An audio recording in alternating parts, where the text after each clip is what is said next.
Esta é minha recapitulação do anime intitulado Dead Mount Death. Se você aprecia minhas recapitulações, por favor, considere se inscrever no canal. A história inicia-se com um confronto brutal entre o herói lendário Shagura Lug e o malévolo necromante, conhecido como a Arma de Cadáveres. Ambos possuíam o mesmo tipo de poder do mal-olhado, mas enquanto o herói os utilizava para servir a igreja e o povo, o cadáver deus os utilizava para dominar, ou pelo menos é assim que a premissa se apresenta. A batalha prossegue, e o herói parece ter vantagem quando, de repente, o deus cadáver lança um feitiço que o herói nunca tinha visto antes. Mesmo assim, o herói avança para desferir o golpe final. Quanto ao cadáver deus, ele realiza uma reencarnação por meio de magia. Quando a poeira baixa, ele se encontra em um novo e desconhecido lugar, Shinjuku, um local moderno em Tóquio, Japão. O corpo em que ele está pertence a um jovem de cabelos brancos, aparentemente com a garganta cortada. Mesmo assim, o cadáver deus anda casualmente. Ele fica surpreso com o brilho e as projeções do Japão moderno, mas o que realmente chama sua atenção é o quão pacífica é essa nova terra. Dois policiais o abordam, questionando se o desenho em seu pescoço é intencional, pois obviamente ninguém andaria casualmente com a garganta cortada.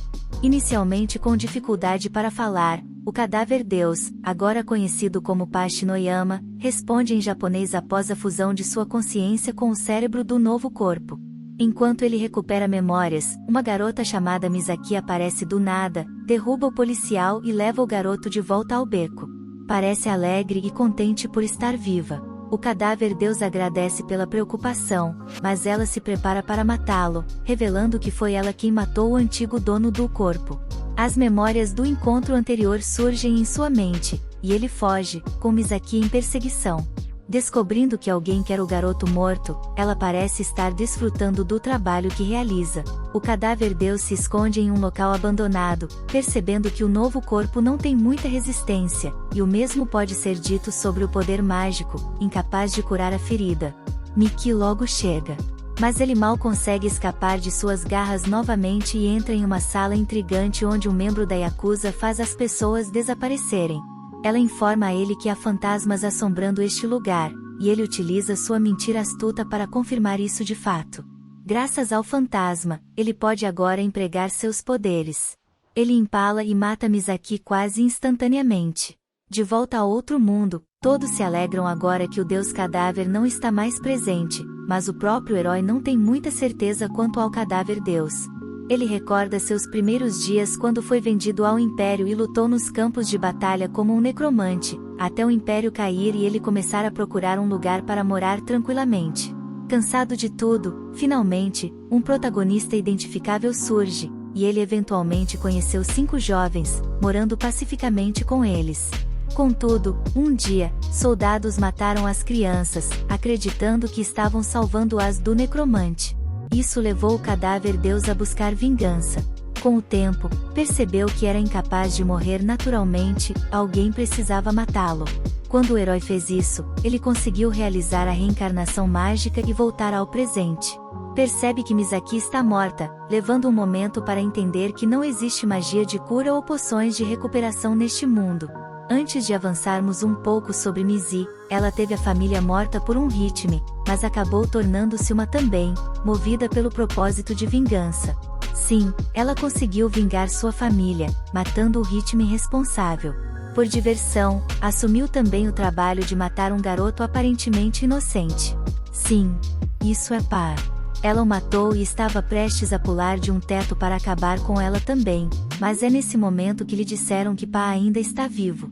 Agora, o cadáver deus usa sua magia para trazer Misaki de volta, ela se tornará um zumbi.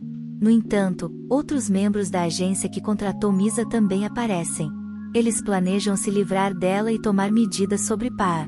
Parece que o líder deles é alguém chamado Clarissa Isa, que revela a verdade.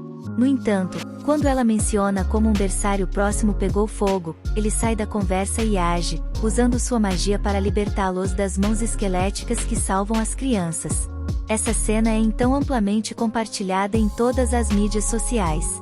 Enquanto o cadáver deus decide começar a trabalhar para Clarissa, Misaki logo acorda como um zumbi.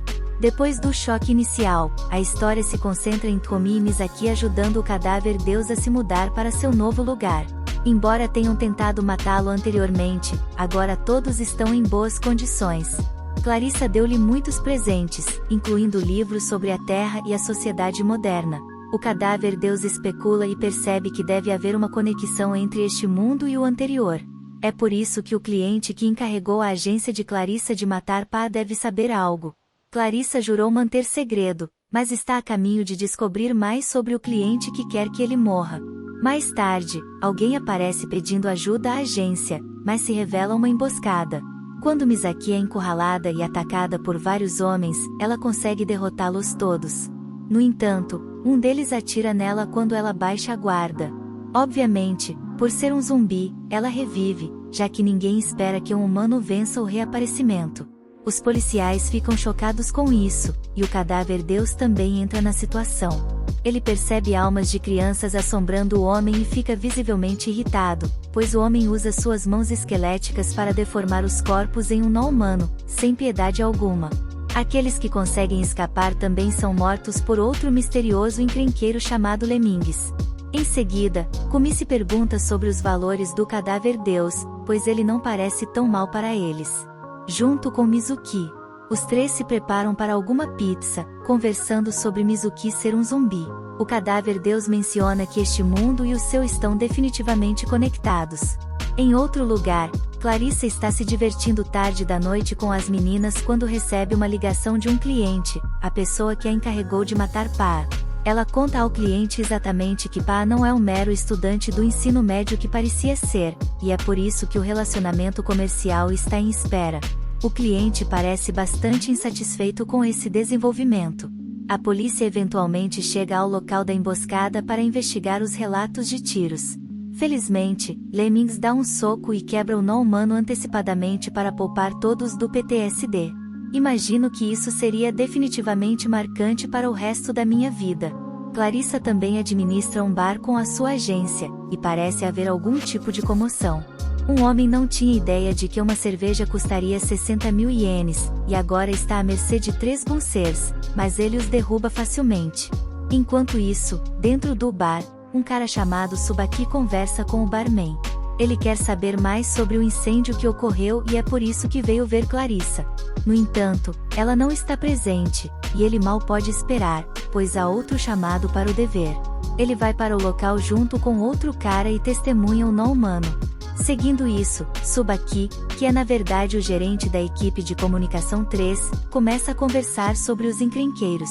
O inseto cuspidor de fogo e Lemmings são ruins o suficiente, sim, mas considerando aqueles com mãos esqueléticas que fizeram isso em mídias sociais e agora este humano, temos um terceiro encrenqueiro que precisa ser algemado.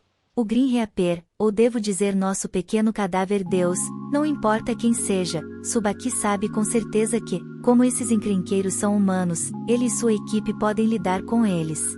Posteriormente, o próprio Sot brinca com sua magia de troca de almas. Ele até move a verdadeira Pula Soul para um brinquedo de tubarão de pelúcia.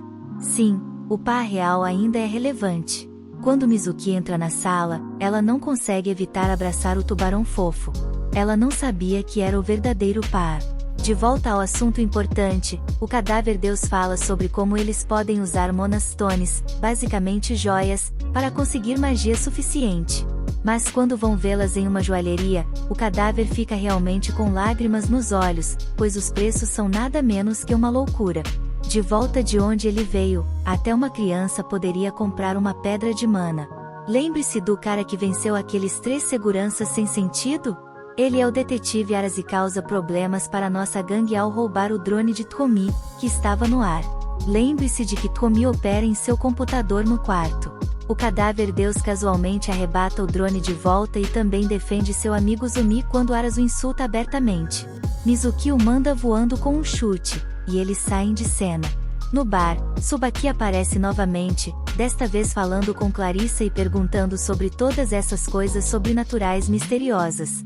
Ele quer saber se ela tem algo a ver com Misaki e o cadáver Deus chega à barra assim que Subaki recebe uma mensagem do detetive Aras.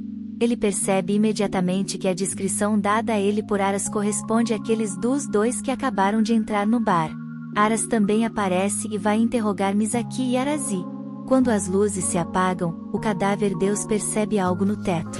Clarissa acende uma vela, e é revelado que a pessoa pendurada no teto é ninguém menos que Troublemaker, o criminoso mais procurado em todo o país. O cara chamado Lemmings. Misaki conta ao cadáver Deus que Lemmings é muito mais aterrorizante do que os oficiais, e ele concorda, já podendo ver isso com seu mal olhado. A polícia tenta prender Lemmings, mas eles não são páreo para Arazi, que se envolve com ele em combate, e toda a barra começa a ser destruída. Lemmings não vê Aras como uma ameaça, percebendo apenas que Mizuki o pega e tenta fugir. O cadáver Deus quer salvá-la, mas se usar magia. Os detetives nunca permitirão que ele viva uma vida pacífica. Ele compara Lemmings a um herói que ultrapassou os limites de um humano. Enquanto as luzes são reduzidas ainda mais, o cadáver Deus usa sua magia para enfrentar Lemmings. Ele liberta Misaki, mas a batalha destrói o lugar inteiro. No momento em que as luzes voltam, Lemmings fugiu. Vemos ele informando ao seu empregador, Toiro Shinoyama, que Pa ainda está vivo. No próximo dia, Tomi, Misaki e o cadáver Deus falam sobre dinheiro. Parece que o cadáver Deus decidiu que é hora de executar um negócio de adivinhação. Tomi usará seu conhecimento de informática para hackear e obter informações pessoais do cliente, enquanto o cadáver Deus usará essa informação, junto com seu mal-olhado, para surpreender os clientes. É infalível, e não demora muito para eles ganharem muito dinheiro. Eles compartilham uniformemente, mas Pa, que agora é um tubarão de pelúcia, recusa, sentindo que não mereceu. Em breve, quando você se perguntaria quem exatamente Pa é, um par de gêmeos, sua sobrinha e sobrinho, entra na sala, complicando as coisas. Depois que o cadáver Deus percebe um espírito perturbado atrás deles, ele os abraça e diz que irá para a casa da família.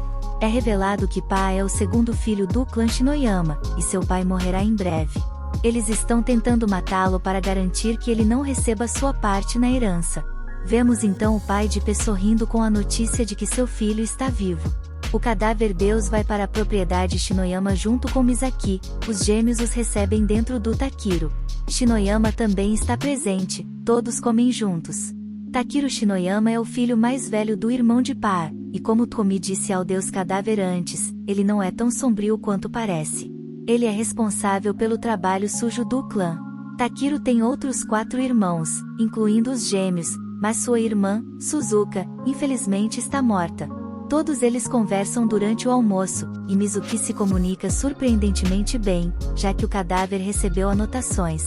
Logo, o atual chefe da família, o pai do Poki, Rosan Shiniyama, aparece e quer conversar com seu filho sozinho. Quando estão no quarto, surpreendentemente, ele pergunta ao deus cadáver exatamente quem ele é. Embora seja mais velho, é evidente que não é ingênuo quanto ao seu próprio filho. O cadáver Deus não revela sua verdadeira identidade, mas confirma a identidade do homem com palavras, mencionando que Pa está vivo e bem. De repente, o cadáver Deus precisa ir embora porque os gêmeos estão em perigo. Um hitman foi contratado para matá-los, e quanto ao espírito perturbado ao redor deles, é de sua irmã mais velha, Suzuka. Misaki os protege do hitman, que pode controlar o fogo por alguma razão. Logo, quando alguns detritos estavam prestes a cair nos gêmeos, o cadáver Deus chega, protege-os usando suas mãos esqueléticas e tranquiliza Suza de que o futuro deles está seguro. O espírito se acalma e abraça os gêmeos. Agora que os gêmeos estão seguros, Takiro percebe que é hora de fazer alguma limpeza. Seu subordinado vai buscar o sobrinho de Rosen, o homem que contratou o incendiário Hitman para matar os gêmeos. O próprio Hitman estava tentando escapar e até levou os caras da EN, mas não se pode escapar do mal-olhado. Não sobra nenhum lugar para ele escapar quando Lemmings aparece do nada, o imobiliza e pede ao deus do corpo e Misaki para não mencionar o nome dele. Takiro passa um tempo com o sobrinho, descobrindo quem estava por trás disso. Sim, Lemmings está trabalhando para Teru e também parece ser uma mulher ao seu lado, alguém que emite a mesma vibração dos Lemmings. Mais tarde, enquanto o Hitman está sendo levado em um carro da polícia, é revelado que ele não é um encrenqueiro dobrador de fogo, ele é uma fraude, um impostor. Quando a polícia percebe que o impostor já tinha incendiado, eles saíram do carro logo antes de explodir, como para o verdadeiro encrenqueiro cuspidor de fogo. Ela é uma mulher, vemos ela cantando uma canção infantil em uma ponte aérea logo antes do episódio terminar. Paula, pai de Rosan, fala com o cadáver Deus, enquanto Misaki está em seu quarto. O Deus cadáver pede para ele dispensar seus guarda-costas, que estavam escondidos. Rosen faz isso e, em seguida, explica o que aconteceu. Ele revela que é alguém de outro mundo que foi reencarnado no cadáver de Pula depois que Misaki o matou. Rosa acredita neles e então saca sua espada na frente de Misaki. Ela é quem matou seu filho, mas Misaki permanece calma e composta. Ela revela que, embora Rosen não estaria errado em matá-la, ela não tem medo dele porque ele é uma boa pessoa. O verdadeiro Pa, que está atualmente dentro do corpo de um tubarão de pelúcia, se levanta e tenta impedir seu pai de apontar sua espada para Misaki. Isso faz Rosen perceber que o tubarão é na verdade seu filho, porque algo semelhante aconteceu no passado, onde ele protegeu um crocodilo dele. Rosen ri, embora ele literalmente ria do fato de que seu filho agora é um tubarão de pelúcia. Deus, eu gostaria de poder viver com tanta indiferença. O Deus do corpo explica que precisará de outro navio antes que ele possa dar ao Pa seu corpo de volta. Rosen diz a ele que deveria experimentar os androides da empresa deles, mas, em vez disso, o cadáver Deus é o único que quer ser um androide. Pa. Rosen não se importa, porque Pa é mais seguro desta forma. Afinal, aquele que usa o corpo do filho é o cadáver Deus, e ele sabe que há muitos que querem seu filho. Pode até haver um membro da família entre eles. Seguindo em frente, Misaki pede desculpas para Pa por matá-lo, o que parece mais estranho do que realmente é. Mas Pa é casual sobre isso, ele não a odeia. Agora, enquanto eles se despedem das crianças, Misaki se pergunta se o cadáver Deus quer fazer um contrato com Suzuka, que é a irmã mais velha de seus filhos. No entanto, parece que esse não é o plano dele. Ok, então o Comps 3 entra no chat novamente. Eles estão discutindo sobre um encrenqueiro chamado Phantom Solitaire. Ele é alguém que na verdade não matou ou machucou alguém, mas bagunçou o mercado de ações e a reputação da segurança japonesa. Ele é alguém que usa habilidades sobrenaturais disfarçadas de truques de mágica. De volta para a gangue, o deus do corpo mostra seu rádio antigo de 200.000 ienes para Tomie. Em seguida, sintoniza um canal de notícias. As notícias falam sobre a morte de um incendiário, o mesmo que atacou o estado de Shiniyama. A próxima notícia é sobre Tema Shamura, o fantasma Solitaire, o âncora de notícias relatando sobre a fuga da prisão de Solitaire, que possui um belo bigode. Tomie explica ao cadáver Deus e a Ozoji quem exatamente Solitaire é. Ozoji, um espírito que possui a lapiseira de Misaki, está presente. Quanto a Misaki, ela se pergunta por que a voz do âncora de notícias de repente mudou de uma mulher para um homem. O próprio âncora do noticiário remove seus óculos escuros e declara que retomará o desempenho daqui a uma semana. Solitaire acabou por ser o âncora de notícias. Ele mesmo roubou as ondas de rádio, mudando seu rosto na tela para o de outra âncora. Então, Yoshinyoma, sobrinha de Pa, chega a um prédio abandonado e começa a chamar Misaki e Tsukumi como suas novas companheiras de casa. Seu atendente, Xiao Yu, está presente e parece não estar certo do que está acontecendo em nenhum dos corpos. O deus do corpo pergunta a ela o que está acontecendo, e ela dá uma explicação vaga. Felizmente, Zou elabora, mencionando que seu quarto e as recordações de Tubarão foram destruídos por causa do incêndio. Ele também toca uma gravação de Rosen dizendo a Pa para levar São e seu atendente por enquanto. Seu raciocínio é que, se dois Shiniyama estiverem no prédio, ele terá um motivo conveniente para implantar segurança. Mas o deus do corpo se pergunta, e se o Shiniyama que está tentando matar Pa for o verdadeiro? Bem, isso seria muito conveniente. Evenumai e Arazi visitam o estado Shiniyama para questionar os gêmeos sobre o incendiário. Está claro que os gêmeos não gostam muito deles. Mas tanto faz, eles realmente vieram questionar Taku. Então, quando Taku e seus guarda-costas estão em um quarto privado com eles, Yan menciona que o suspeito desse ataque incendiário é um inseto cuspidor de fogo. No entanto, se isso for verdade, então isso significa que não haveria mais crimes do inseto cuspidor de fogo, conforme Taku afirma. Mas Yan não garante isso, fazendo com que Taku toque a vítima e declare o quão ansioso ele está, pois está chateado com eles por Solitário também. Quando o Solitário sequestrou o primeiro-ministro, as ações da empresa caíram. Ian e Arazi saem, e Arazi diz que Taco e seus guarda-costas são definitivamente assassinos. Eles decidem vigiá-los. Embora, por enquanto, eles tenham um líder, Ian mostra a Arazi a fotografia de família Shiniyama. Arazi instantaneamente reconhece Pa, que é a liderança deles. Agora sabemos que o adolescente do beco é filho de Rosen, e mais alguém associado a Pa também esteve presente na cena. Enquanto isso, Taku percebe que seu avô Rosen está fazendo seus próprios movimentos, mas, por enquanto, está contando com Ian para descobrir segredos de Pa. Voltando para a turma, eles dão a Seu e Xiao uma sala vazia e também trazem um colchão. Quando saem, ficamos sabendo que Xiao Yu colocou um microfone que está capturando o que quer que Pa e os outros estejam conversando lá embaixo. Parece que ele não é o cara legal que pensávamos que era. Ele os ouve falando sobre o Deus Cadáver e sua vida anterior, mas, claro, ele pensa que estão apenas falando sobre um jogo. De qualquer maneira, seja o que for, Xiao Yu planeja expor Pa por ser um impostor posteriormente. Vemos Paciência Phantom andando por aí em público antes de ser perseguido pela polícia. Agora Ivan e Aras chegam, assim como o guarda-corpo, e todos decidem reabrir seu negócio de adivinhação. Eles também estão aqui para aprender mais sobre o próprio negócio de adivinhação. O Deus Cadáver, que aos seus olhos é Pa, faz uma leitura da sorte para Ian. Ele fala sobre todos os tipos de informações sobre Ian, mas o cara não está muito impressionado porque Tomi poderia facilmente ter dado essas informações para ele. No entanto, quando o Cadáver Deus fala com ele sobre a lesão não curada do passado, ele recebe sua atenção. Ele ataca e pergunta por que ele sabe algo assim, mas, claro, o Cadáver Deus está fazendo o que ele deveria fazer, está falando sobre o passado do cliente. Depois, o Cuspidor de Fogo ataca novamente quando alguém está tentando colocar as mãos em um determinado documento. Mas antes do documento queimar, Paciência aparece e o leva. Para uma questão de contexto, o Cadáver que Deus viu este documento no passado de Ian.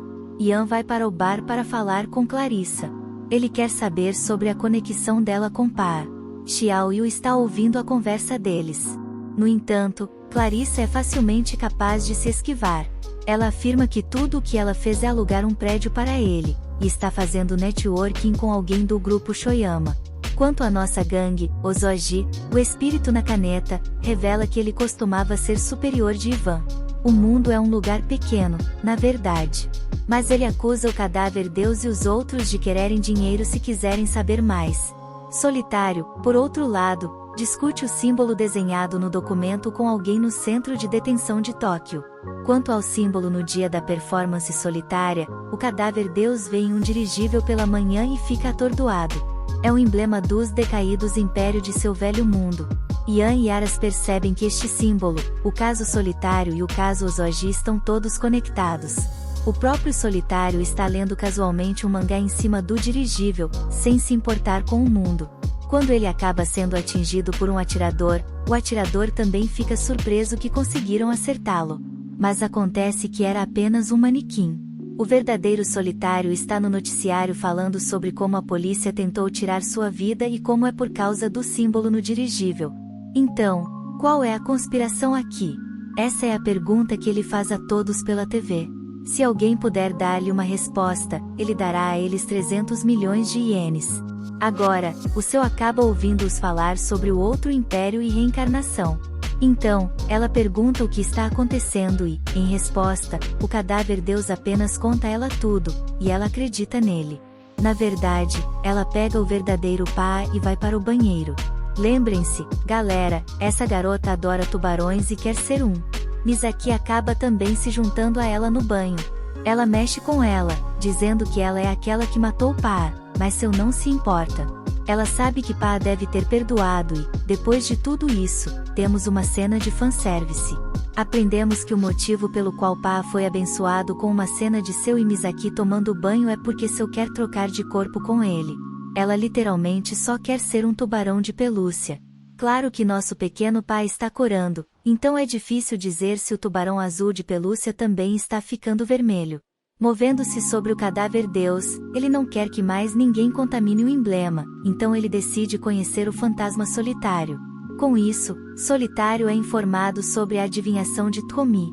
O deus cadáver diz a Solitário que, embora não tenha conseguido encontrar nada sobre o símbolo, ele sabe que está ligado à cena do assassinato de Ozur. Ozaragi confirma imediatamente que ele foi morto por assassinos por causa desse símbolo. Mas por que a seguir há uma sessão de leitura de sorte? Solitário se disfarça de um adulto aleatório para garantir que a cartomante não seja uma fraude. O cadáver deus lhe diz que é melhor começar a mudar seus hábitos. Ele se pergunta por que toda a cartomante faz é revelar as informações da pessoa que ele está disfarçado como. Parece que cartomante é realmente um nome de telefone, porque se fosse real, ele teria percebido que era Solitário.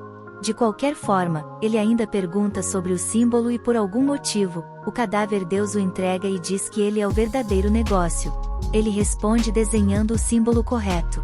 Para ser justo, ele só fez isso porque o símbolo que Solitário tentou desenhar com seus dedos estava errado, e ele instintivamente sentiu a necessidade de corrigi-lo.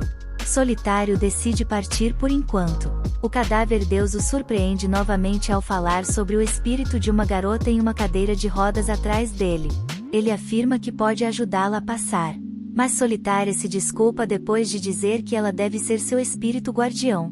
Quando ele sai da sala, vê uma garota vestindo uma capa de chuva que se autodenomina inseto cuspidor de fogo. É revelado que ela também questionou o deus cadáver sobre o símbolo. Muita coisa está acontecendo com Ian, Aras e os superiores da polícia. Enquanto isso, Paciência tenta entrar no prédio pelo telhado e é imediatamente atacado. Ele pensa que é Pá, mas não é, e tanto Pá quanto o deus cadáver estão dormindo profundamente. É Xiao Yu. De qualquer maneira, o verdadeiro Pá logo acorda e vê brilhando na parede, que aparenta ser um inseto cuspidor de fogo. Também é mostrado um breve flashback através do sonho do cadáver deus.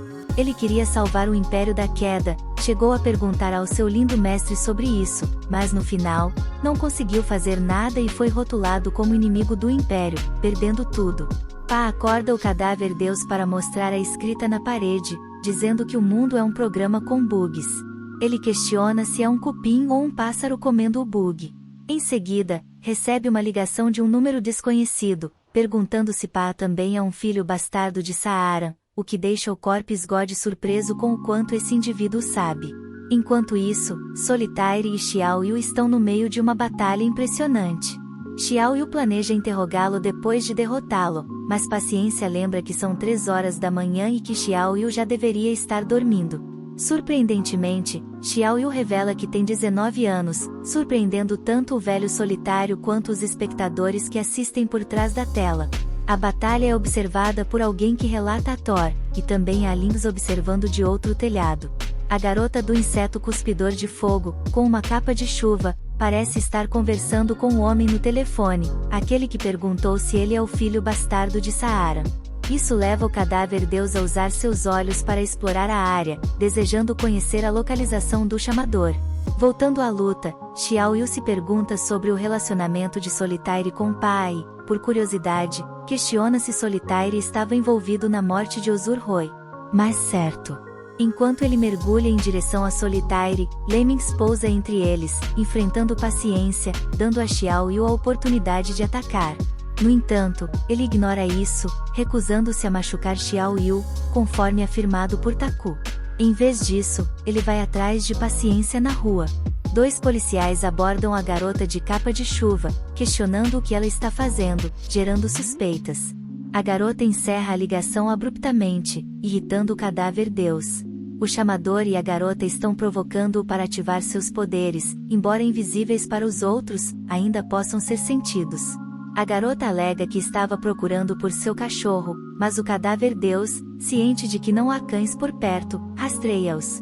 Ele vai para o telhado para ajudar Xiao Yu, complicando ainda mais a situação. Utilizando suas mãos invisíveis para não chamar a atenção, ele decide dar uma forma tangível a elas, mas ainda não consegue capturar Lemmings. Em seguida, ele vai atrás de Solitário, que escapa mais uma vez. A garota do casaco de chuva é finalmente capturada, mas o destaque é a filmagem das mãos do cadáver deus, que se torna viral na internet, dando origem a teorias selvagens. Entre as pessoas que assistem aos tweets virais, há alguém envolvido na morte de Ozur Roi. Esse indivíduo busca esse poder, alegando que podem matar vários pássaros com uma pedra. Ele revela a ironia de que o prédio exato seja onde eles descartam o cocô. Posteriormente, Ian instrui o homem a prestar atenção à cena, enquanto Clarissa é informada por uma segurança feminina sobre a movimentação da polícia. Misaki acorda brevemente, adormece novamente após uma noite tumultuada. O anime conclui com um irmão e uma irmã discutindo sobre a filmagem mostrada na televisão. O irmão comenta que as coisas estão ficando interessantes, enquanto a irmã sorri gradualmente, encerrando assim o episódio. Obrigado por acompanhar a recapitulação. Inscreva-se e ative o sino de notificação para futuros vídeos como este. Até a próxima!